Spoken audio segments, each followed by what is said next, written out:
खबर दें, अनारकली धमाके के हवाले से तहकीकात में एक अहम पेशरफ सामने आई है। 2 मुबैना सहूलतकारों को हिरासत में ले लिया गया है। कानून नाफिज करने वाले इदारों ने सहूलतकारों को हिरासत में लिया। मुबैना सहूलतकारों को रावी रोड के इलाके से पकड़ा गया है।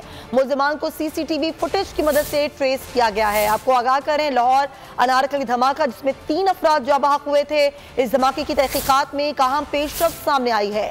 इसी हवाले से बात करेंगे जाबिर वकास से। जी जाबिर। जी बिल्कुल, इस हवाले से जो अपडेट सामने आई है उसमें ये बताया गया है कि 2 सहूलतकार जो है वो उनको मुबैना सहूलतकारों को हिरासत में लिया गया है।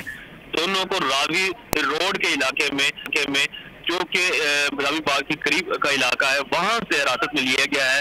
आज सुबह उनकी 2 मुबैना सहूलतकारों की तस्वीरें सामने आई थी और उनको सीसीटीवी फुटेज की मदद से शनाख्त किया गया था और उसी की मदद से ट्रेस किया जा रहा था कि ये दोनों और उनके साथ आने वाला वो दहशतगर्द जिसने पागल पंप रखा था वो कहां से आया और किस तरफ को निकले हैं। तो उस रास्ते को फॉलो किया गया और सीसीटीवी जो वो रावी रोड से कानून नाफिज करने वाले इदारों ने उनको हिरासत में लिया है। और इस हवाले से ताहम किसी भी सरकारी हुकाम या पुलिस हुकाम की जानिब से ऑफिशियली इस बात को जो है वो अभी तक कंफर्म नहीं किया गया, लेकिन राय का ये कहना है कि 2 अफराद को हिरासत में लिया है जिनको रावी रोड के इलाके से हिरासत में लिया गया। 2 मुबैना सहूलतकार जिन्हें गिरफ्तार किया गया रावी रोड के इलाके से। जाबिर वकास, बहुत शुक्रिया।